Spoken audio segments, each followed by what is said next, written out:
Welcome to the Life with Joey Calvo podcast. I am Joey Calvo.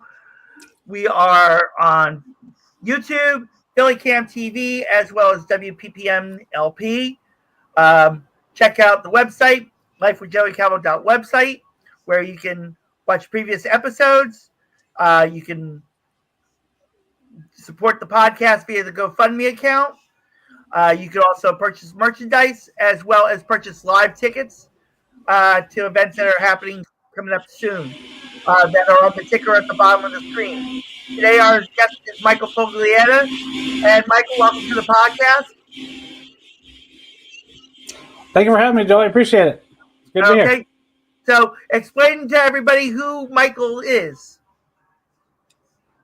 Michael Foglietta, that's me. I'm a disabled individual from a ruptured brain AVM in 2003.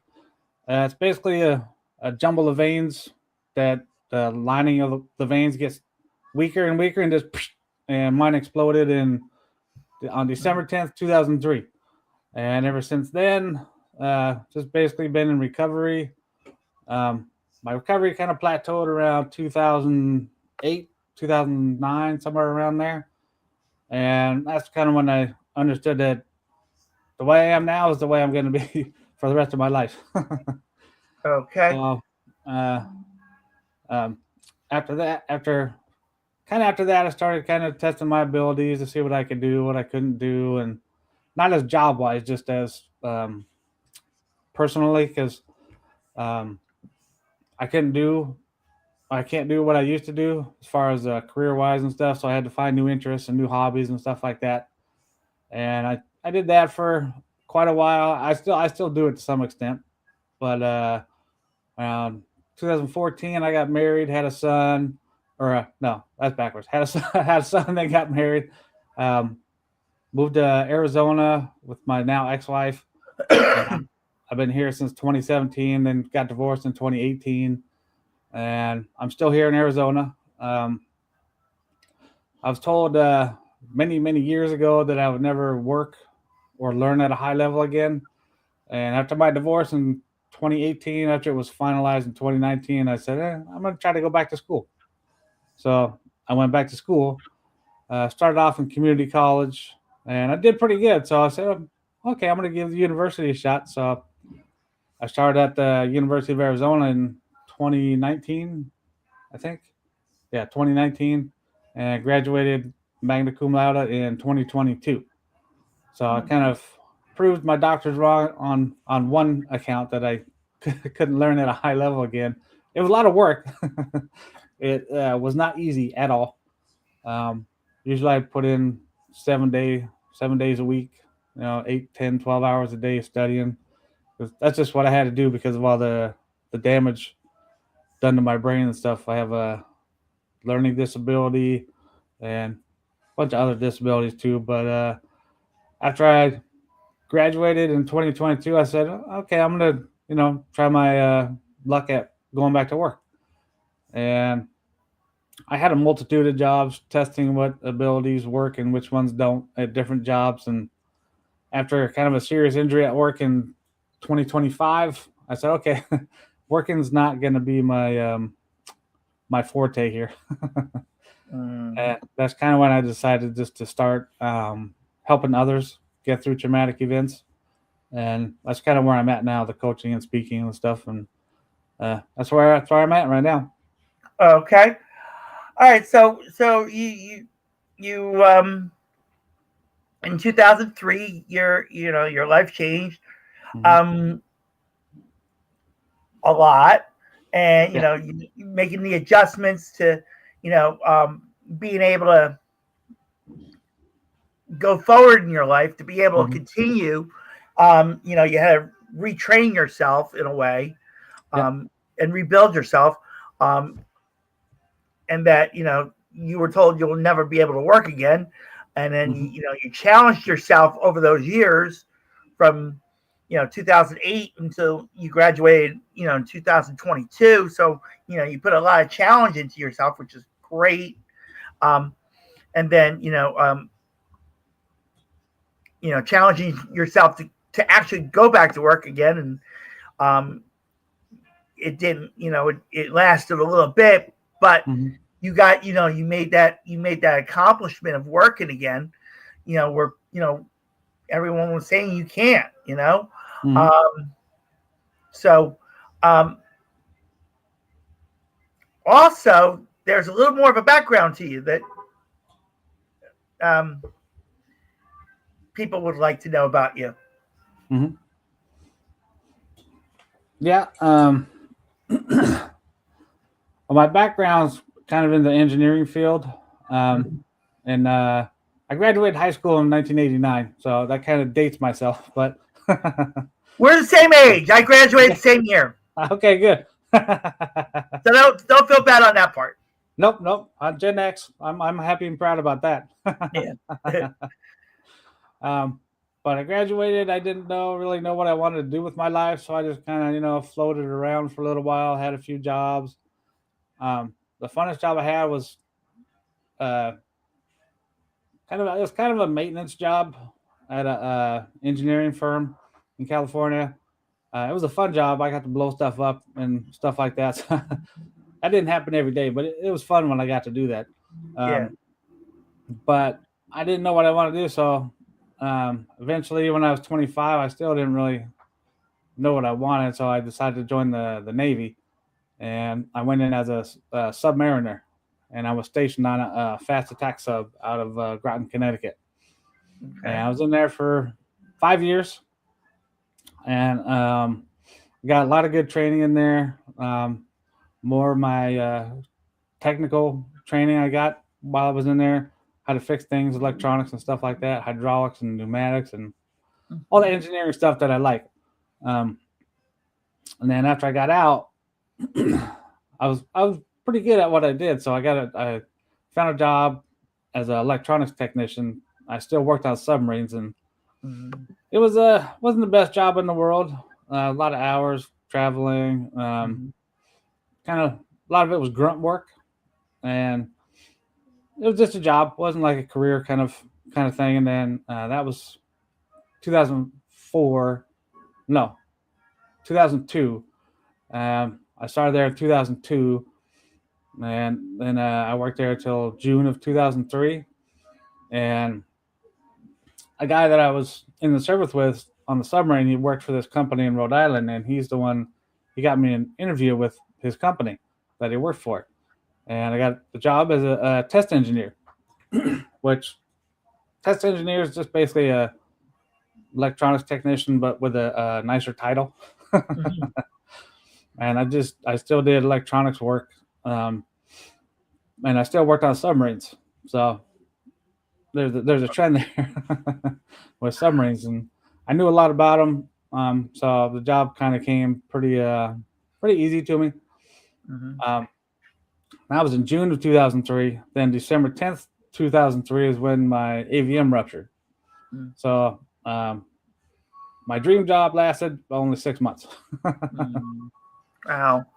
Yeah. And like I said, you pushed yourself as far as you could until that happened. And then, you had to restart your life off of it.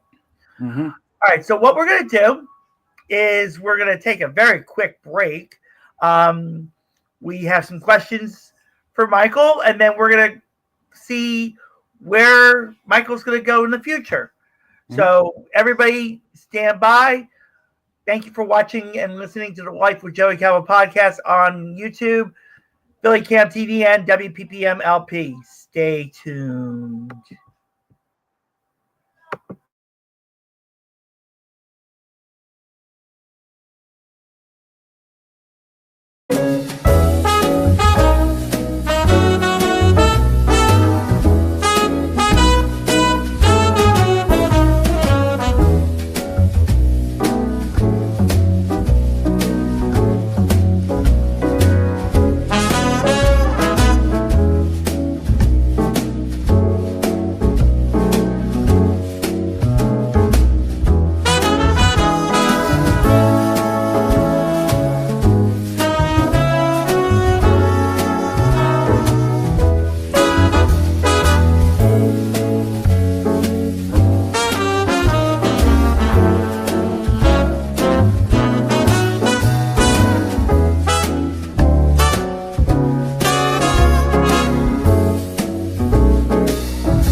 All right, welcome back to the Life with Joey Calvo podcast.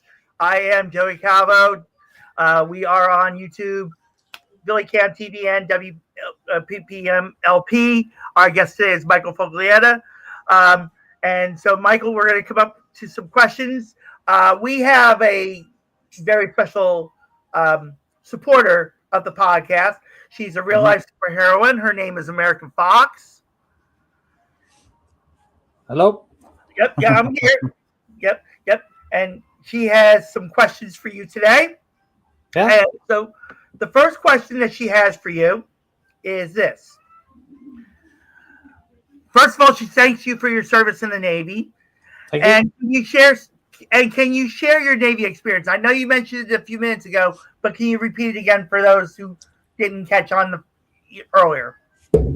Yeah, I was on a fast attack submarine from 96 to 2001. Well, I spent about a year in school before I actually went to the submarine. So the school was about a year. Then when I got to the sub, I was trainee like always. I wasn't qualified in submarines yet, so or as an electronics technician, radioman, and those take time. You just go through. They have certain steps you have to take and things you have to learn in order to become qualified. So I got qualified and everything, I think like 9 or 10 months. And then after that, I became the electronics technician / radioman. Right before I went in, the Navy combined 2 jobs, the electronics technician / radioman. So it used to be 2 separate jobs, but now they were included both in the same job category. And basically, I learned how to fix things electronically. I learned how to fix hydraulics, pneumatics. So in the radio room, I was kind of the, I was the fix-it guy. Something broke, I had to go fix it. But it was fun. My first deployment was, I think, 1998. Was a deployment to the Mediterranean, and we just kind of, just went around the Mediterranean Sea. We stopped in a few countries there. We stopped in Cyprus, France, Sardinia, and Gibraltar.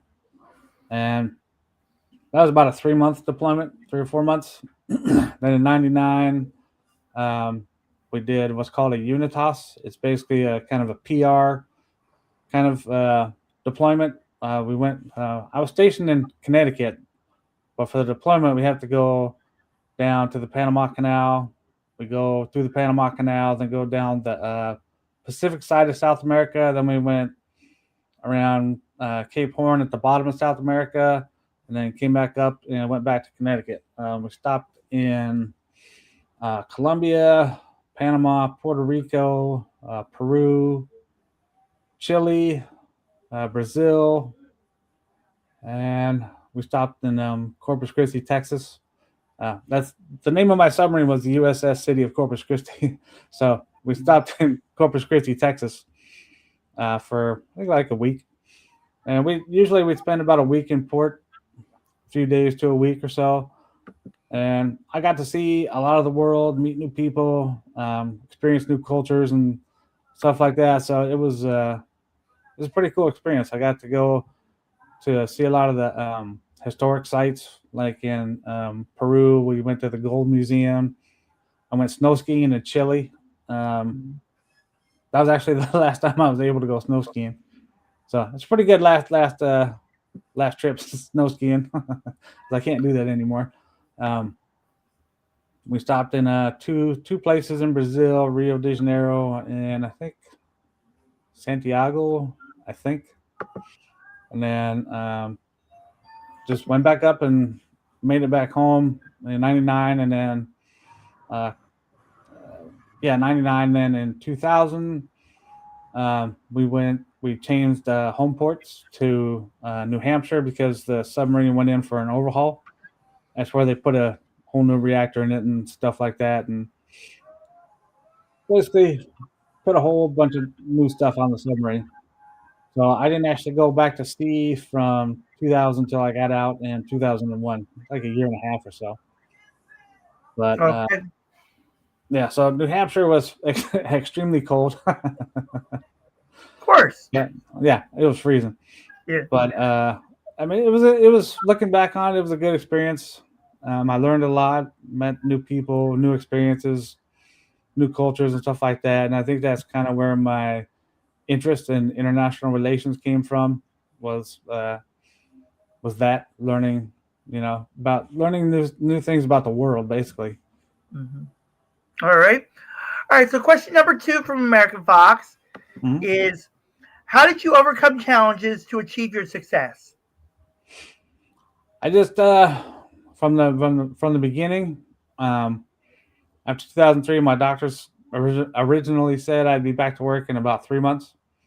That deadline, flew by, and they said 6 months, and they said a year, and then that's kind of when I started to just realize that I'm never going to be the same again. I'm not going to be able to work again or anything like that. So I just kind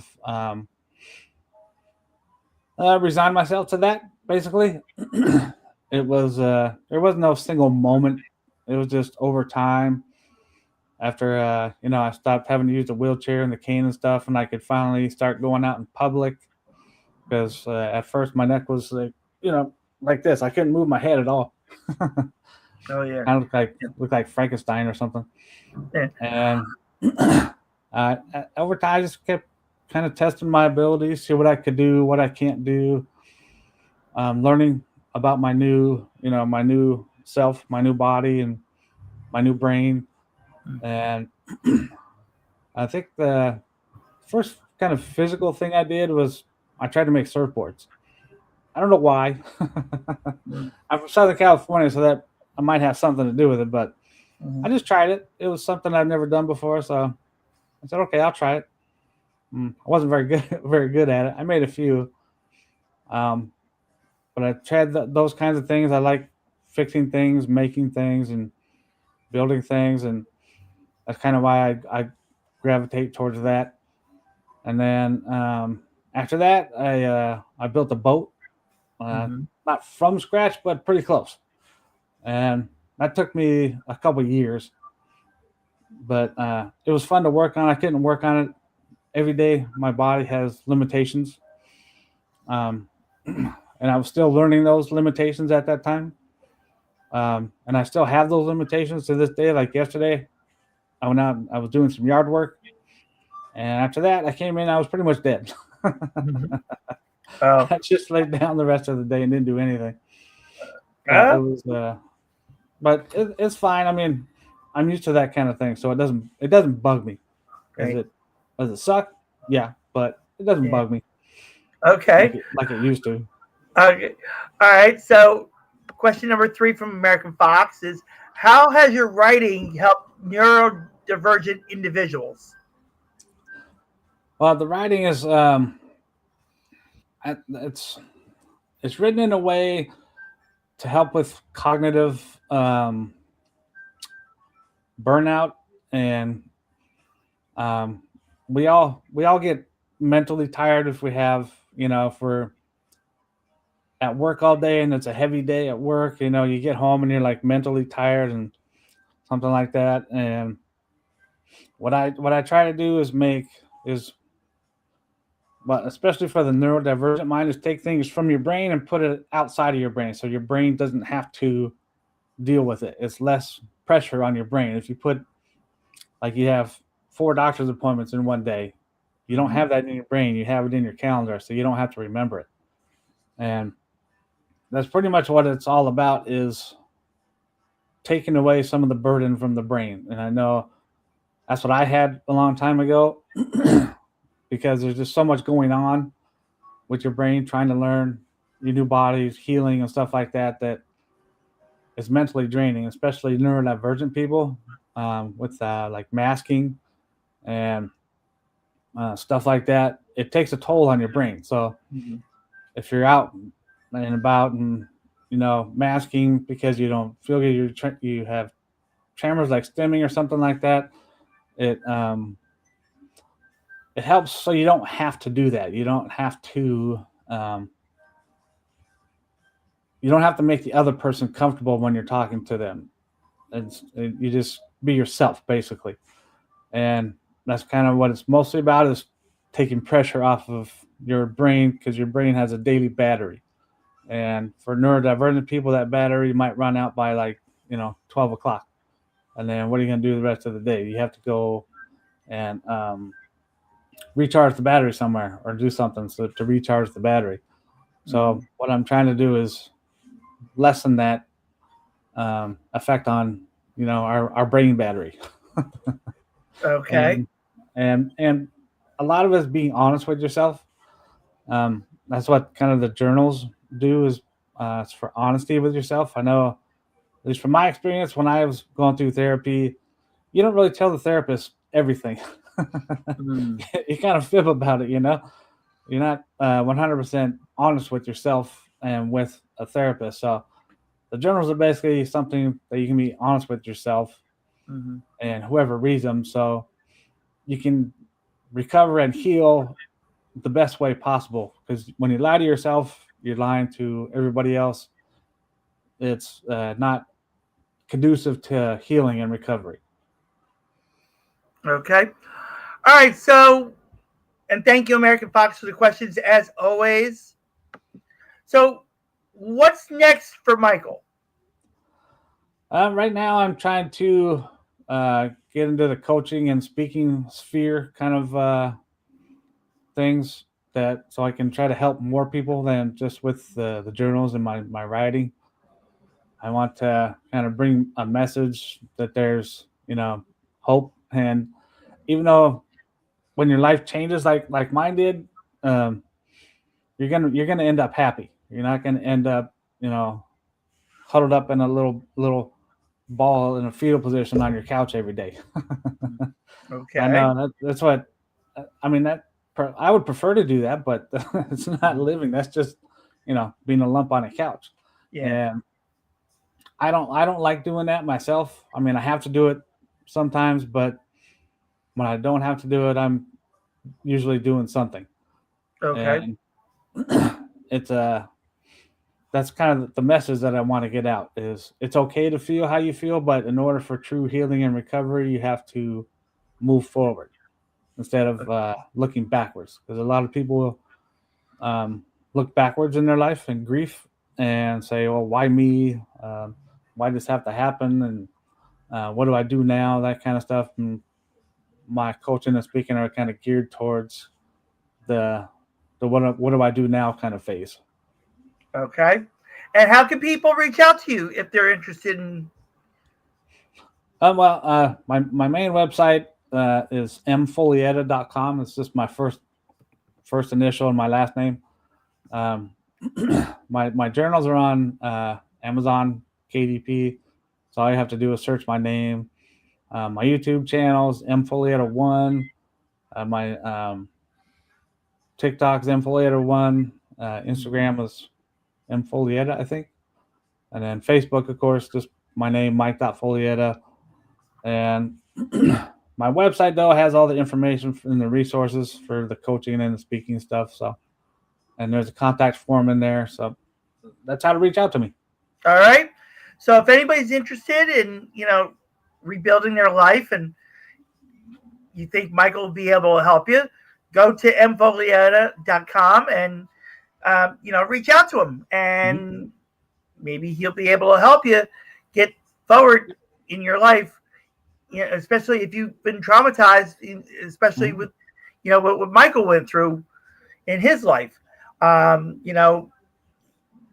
This would be a great start to rebuilding your life.